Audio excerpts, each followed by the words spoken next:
Well, hello everybody and welcome to another episode, and today we're going to look at 6 high quality affordable film SLRs. If you're looking to get into film, shoot a little film, check out this video. Before we do that though, I'd like to take a moment to thank our patrons, those people who make this channel possible. This channel could not do what it does without the support from those patrons. So thanks to all the new patrons who've just joined us, thanks to the old patrons who've been with us a while. We just couldn't do what we do on this channel without that support. So back to the cameras, and I'm going to show you today that you don't need a huge bundle of cash to buy a high quality film SLR, despite the fact that prices have leaped up over the past 4 or 5 years. The 6 cameras I'm going to show you today all make high quality images. They all give you full control over the creation of those images, and they're all available, with one exception, they're all available with a lens for less than £50. Some of them are completely manual, some have auto exposure as well as the manual function, and one of them even has autofocus too, so there's one to shoot every shooting style.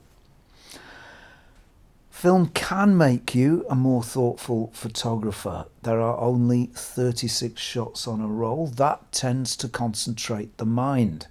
So if you'd like to try shooting a roll or two, these cameras, I've got them all laid out here on the table. These cameras are a good and very cheap way to start, so let's have a look at them. First of all, I'm going to look at this camera. This is the Minolta, I forget what model it is exactly, the Minolta XG1. This is a lovely little camera that I've been shooting recently, and when I say little camera, it really is small. It's not much bigger. In fact, it's smaller than my hand. It really is a very small camera. It's a very simple camera too. There's very little to think about really. The top deck is all very simply laid out. The body is very simple. It's a very likable camera too. I've been shooting this one recently, and I don't know, it's one of those cameras that I've really bonded with. You know, sometimes you just hit it off with a camera. You just like the camera that you're using. There's something about it that just works, and I've found that to be the case with this one. It's a consumer camera. It will have been what you know, an interested amateur photographer would have bought back in the day, and it's a similar sort of machine to, I don't know, the Olympus OM10 or maybe the Nikon EM. It's that kind of camera. It's small, it's lightweight, it's got a plastic body, but it's no worse for that. There's a metal chassis inside, so it's very rugged and very strong where it needs to be.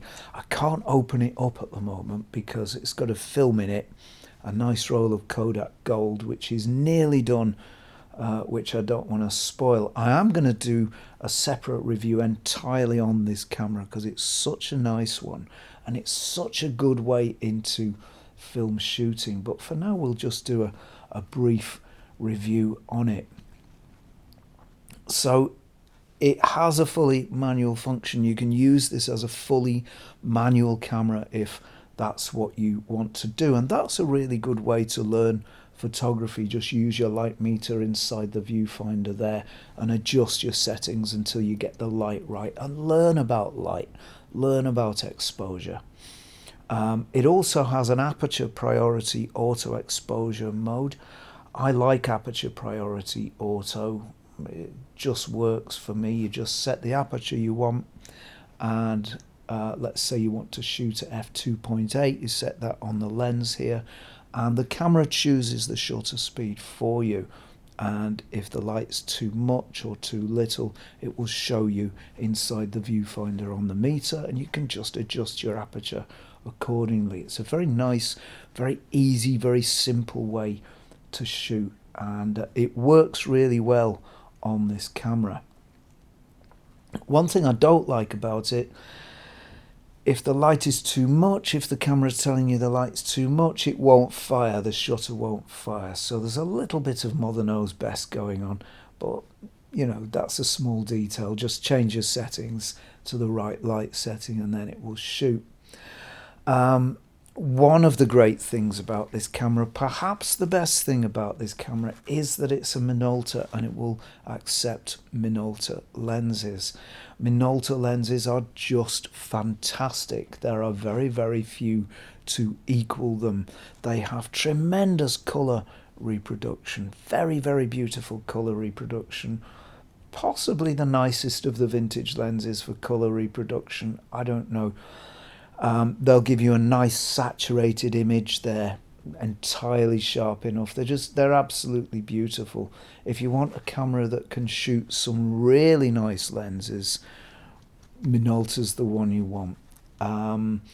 This camera was very cheap. I paid, what, £40 for it with a lens, and it's in really good condition. It works perfectly. There was even a case and the original manual and purchase receipts thrown in, so it must have been the original owner that I bought this camera from. So they're really affordable, they're a really nice little camera, and they're a great way into film. Very highly recommended little machine. Now, I can't mention cheap SLRs without talking about this one. This is the Praktica camera.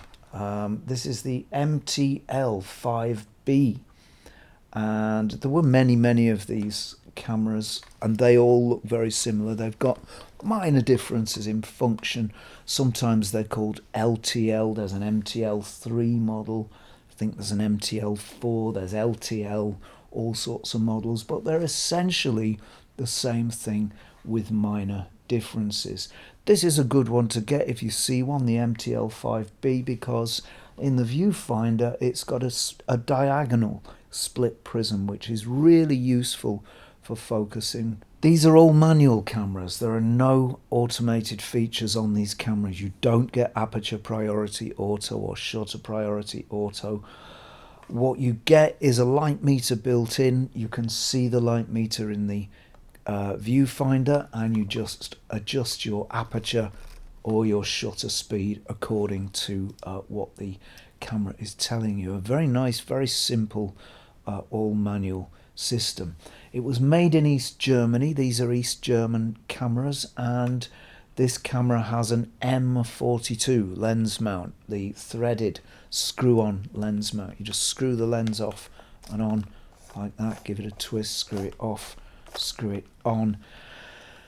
And that lens mount, gosh, it was used by thousands and thousands of lens manufacturers, camera manufacturers. It was absolutely everywhere back in the day, and there are many very high quality and some very cheap as well lenses that will mount onto this camera because it has that M42 mount. All the Carl Zeiss Jena lenses are an M42 mount. Many of the Pentax lenses, many nice third-party lenses, just loads of them. You just can't move for M42 lenses that you can mount on this camera, and they will all mount on this camera as well. Absolutely no shortage of lenses. These cameras are very simple, they're very practical, they're very rugged, and they're very reliable. Some people will look down their nose at them. They were looked down on back in the day because they were East German cameras and cheaper than most others, and they're still looked down on now. I don't really know why. I think maybe for the same reasons, but they are great little cameras and they've stood the test of time. They do go wrong, of course, like any other machine, but many have come through and stood the test of time and are still in really good working order. The simple approach this camera has reminds me very much, puts me in mind very much of the Nikon FM. That's another all manual camera. It's rather more expensive than this one, 150 to 200 pounds, and it's quite a sought after camera as well. But you know, this one has a very, very similar approach to the Nikon, and this one will mount more lenses as well, so in that sense it's more versatile. These cameras are cheap. You can buy one from 15 to 30 pounds or thereabouts with a lens. It will usually be, or very often be, the one that's on here, the Carl Zeiss Jena Tessar 2.8 50mm. That's a very fine lens. It's a very cheap lens, but it's a very fine lens. If you're lucky, you might find a camera with a Carl Zeiss Jena Flectagon or Pancolar on it. And those are outstanding lenses. You may find the price is more expensive, or you may find you can just nick a bargain. Sometimes these cameras are overlooked and they have nice lenses on them and they get sold for very little money. That can happen. But whatever the case, you will find one of these 15 to 30 pounds with a lens, and they're a real bargain and a great way into film photography. A very nice little camera. Now, the next camera I'm going to show you is one of the last film SLRs. It's a Vivitar V3000, and it's a very unassuming little thing. These were built up to about 2005, so it really must be one of the very last film SLRs produced. It's a very simple camera, and it's a very small camera too. I think it's even smaller than the Minolta. This is a very small camera, very simple, all manual with a meter inside the viewfinder there. So what you do is just adjust the same as the Praktica. Look through the viewfinder, adjust your aperture and your shutter. Shutter speed is on top here in the conventional place until you get that exposure right. It's a very simple, very reliable system, and it really works well, and it teaches you about light. If you use a manual camera, you will understand light. You'll know the different intensities of light. You'll know roughly, after a little practice, you'll know roughly what exposure to use for given lighting conditions in a given film, and that will filter into any other photography you do. You know, digital photography, whatever kind of photography you do, a good understanding of light is really necessary, and a camera like this will develop that for you if you use it. So it's very small and simple, and it's very unlikely to go wrong. There really isn't much to go wrong with this camera, and a camera like this is one of the best ways, I think, to learn photography. And this camera, I think, the Vivitar V3000, there are a lot of them around, I think this is a good alternative to the Pentax K1000. The K1000, sure, it's a nice camera, but it's very sought after, and as a result it's become rather expensive. This one is still cheap. It's around 30 to 50 pounds for one with a lens, and there are loads and loads of lenses you can use on this camera because it's got a K-mount. So this camera will accept all K-mount lenses, and there are thousands and thousands of them to choose from. K-mount was one of those mounts that was released by Pentax and many other manufacturers used, so I don't know if they made it available without a royalty fee. I really don't know, but that's where it came from, and it was used by many manufacturers. You know, so many lenses available in this mount, probably as many lenses available in K mount as there are in M42 mounts, so you certainly won't go short of lenses to shoot on this camera. Some of them are very cheap, some of them are really exotic and expensive, and you can try the lot on this little machine. A lovely little camera. I very much like this one, mainly because it's just so unassuming and simple, and it doesn't try to be anything that it's not. It's got everything you need and nothing you don't, and I really respect and like it for that. A very nice little machine, and well worth picking one up if you want to get into some film photography. A lovely little thing. Right, our next cameras are all a little bit later in date than the ones we've looked at so far, and they've got 80s and 90s styling, which was a little different from the 60s and 70s styling. They're great cameras, but if you absolutely must have the classic SLR styling, then switch off now and go and do something more useful, because the cameras coming up don't have it. And the first of those cameras is this one. This is the Canon T90, and you can see there's a real shift away from the classic styling with this little machine. It looks very different.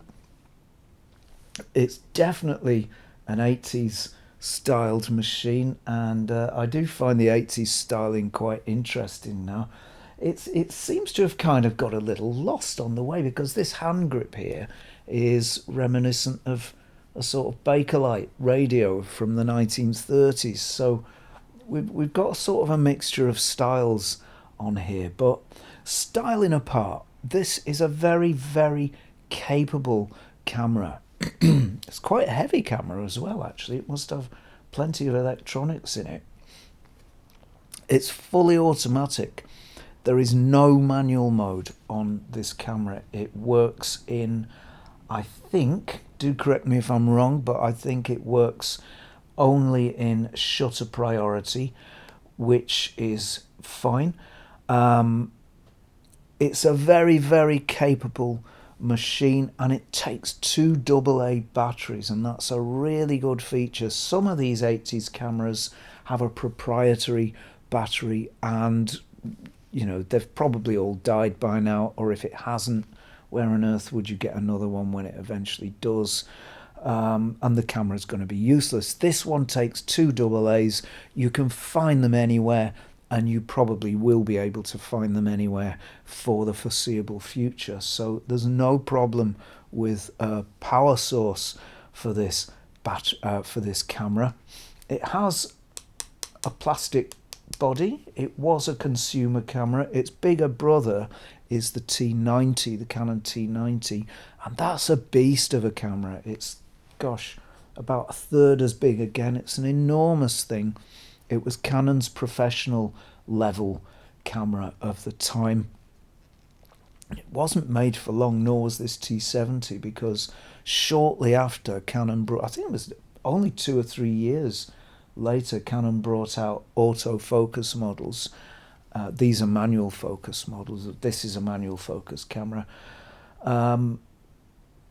And everything was moving over to autofocus, so these just kind of got left behind. They were a bit of a stopgap model, but they're a very, very capable camera, and they shoot the wonderful Canon FD lenses, and you'll go a long way to find nicer lenses than the FD lenses. Sitting on here at the moment is the 50mm FD 1.4, and this is as nice a vintage 1.4 as you'll find. They're absolutely beautiful. The images that you get from this lens, they have a kind of a modern-ish feel, actually. That's the quality of the optics in the lens. The body of the lens is plastic, and they're, at least parts of it are plastic, and they are criticised for that, but they're probably difficult to repair, but if you've got a good one, they are outstanding. And that's a real advantage with this camera. It shoots some beautiful, beautiful lenses. They're cheap as well.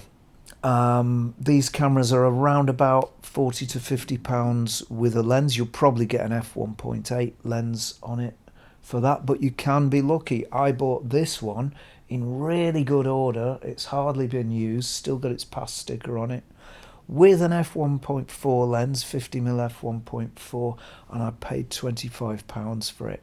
That was about a year ago, so not too long ago. So you can be lucky still. The bargains are out there.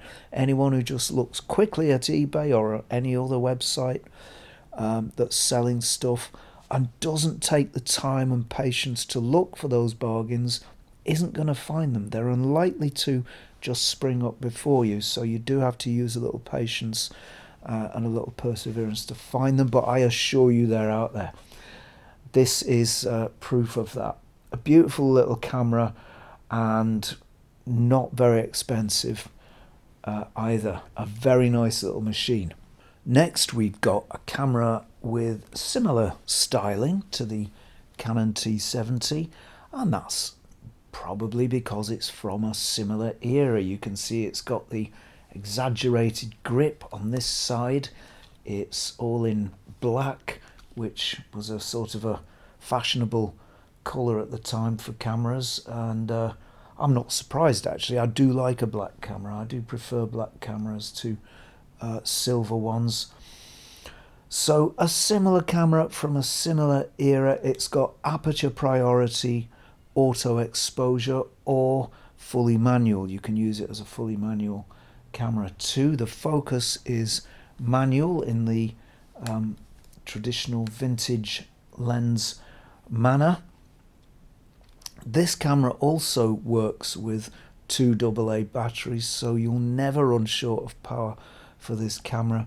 You can have a bunch of spares with you, or you can probably just pop round the corner into any newsagent or local shop and get some if you run out. So no problem with power for this camera.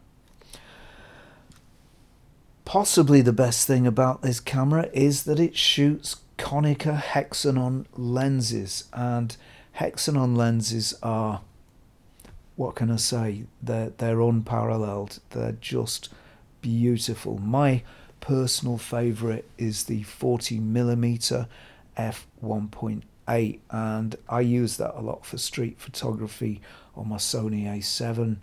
It's just a beautiful, beautiful lens. Sitting on the front here is the Hexanone Ar 50mm f1.7, and this is another really, really nice lens. There's something about these Konica lenses, they will give you a look unlike the look from any other lens. They have a very distinctive character. Their colour representation is very distinctive and very unique to this Hexanon range of lenses. I've not seen colours quite like them.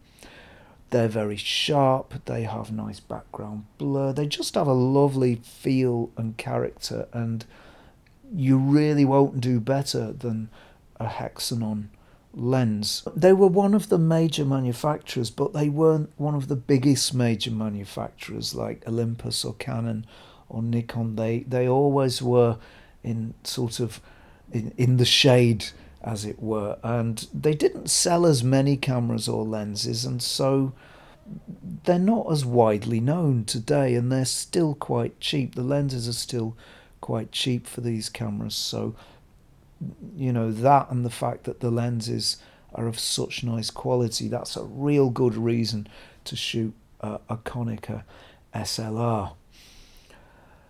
This body is a little more expensive than the other cameras on here. You'll probably find a body for around about £50 body only. You might be really lucky and find one with a lens. I found this one with this 1.7 lens actually for £50, but more likely the more common price is around about £75 to £80 for one of these bodies with a lens. But even so, it's a very, very capable camera.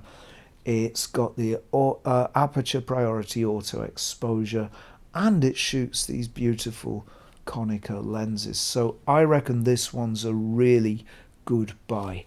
So I'm going to recommend the Konica camera. What model is it, in fact? Not even sure what model it is. FS1, sorry. I should have said that at the top, shouldn't I? The Konica FS1.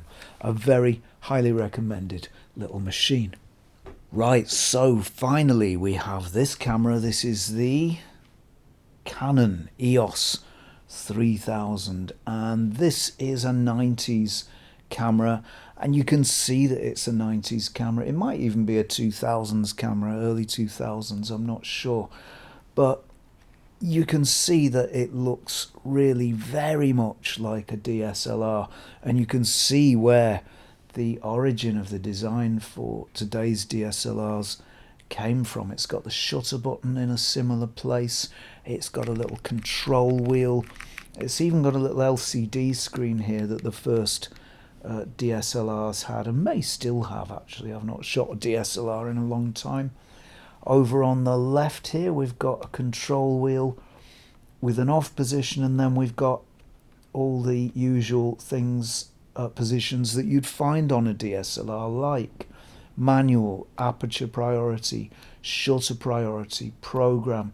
So if you've shot a DSLR, you will be right at home with this camera. You'll know exactly how to handle it, exactly how to use it, and you'll be right at home. And even if you've never shot a DSLR, you'll still be right at home with this camera because it's so easy. As I've said already, it's got shutter and aperture priority auto exposure, so those are both very cool features. It's got program exposure, and it's got fully manual exposure too, and then it's got a bunch of modes like macro and various other things. There's a picture of a flower there, and whatever else it does. I'm never really sure what to do with those little symbols, but anyway, the point is it's very much like a DSLR.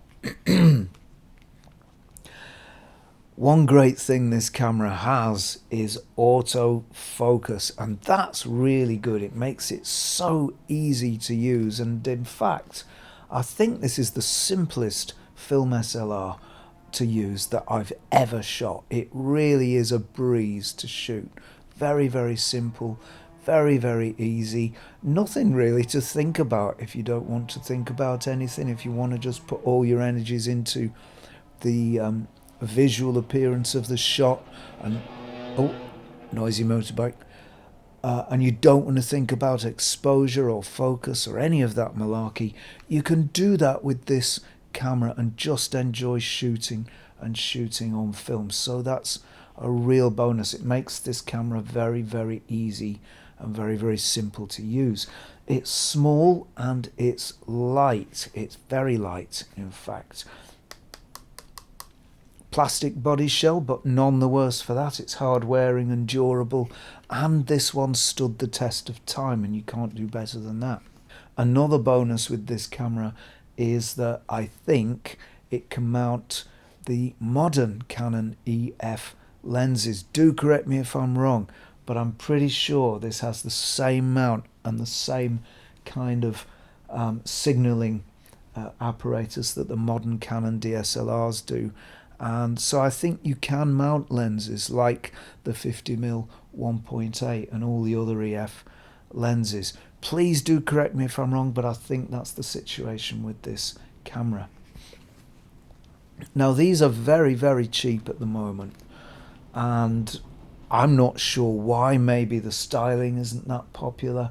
Maybe people are looking for cameras with the classic look, but don't ignore this one. It's a very, very capable and powerful camera, and you can buy it with a lens like this one. This is just a cheap kit zoom, but it's a nice enough lens and it will shoot you some nice images.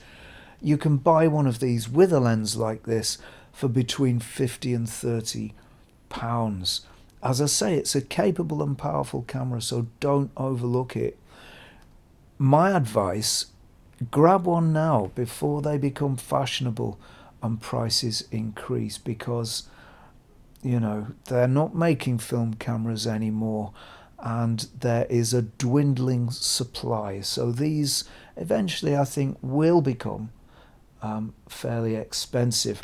Grab one now while they're still cheap would be my advice. So 6 fantastic little cameras. They'll all get you into film for around about £50 body and lens, with the exception of the Konica, which is just a little more expensive. Really nice cameras, all really good to get into film if that's what you want to do. So coming up in episodes very soon, we've got, well, what have we got? We've got a review of this monster, this beast of a camera. Actually, it's not a beast. It's got the battery grip on it at the moment, so it looks like a beast. This is the Sony A7R, and we're going to review this camera alongside my old faithful companion, the original Sony A7. So we're going to do a comparison review. These cameras are now getting really cheap. You can find an A7 for about £250 to £300. You can find an A7R from around about £400. So these are full frame cameras and they're now really cheap. The A7 is 24 megapixels, the A7R is 36 megapixels, and we're going to review those pretty soon. We've also got some nice vintage lenses coming up, nice cheap vintage lenses, high quality lenses that will make you fantastic images, whether you choose to shoot them on film or digital. So we've got a bunch of lens videos coming up. And I'm also going to revisit the Fujifilm X100S. I think maybe I was a little harsh on it, but it's grown on me. It really has. So I will be revisiting that as well at some time.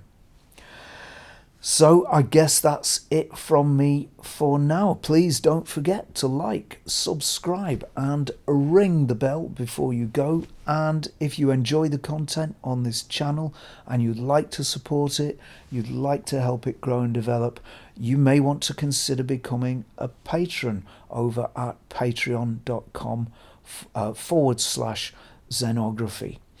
This channel couldn't do what it does without the support of patrons, so please do consider doing that. So that's it from me for now. Thank you very, very much for watching, and I will see you next time for some more Zenography.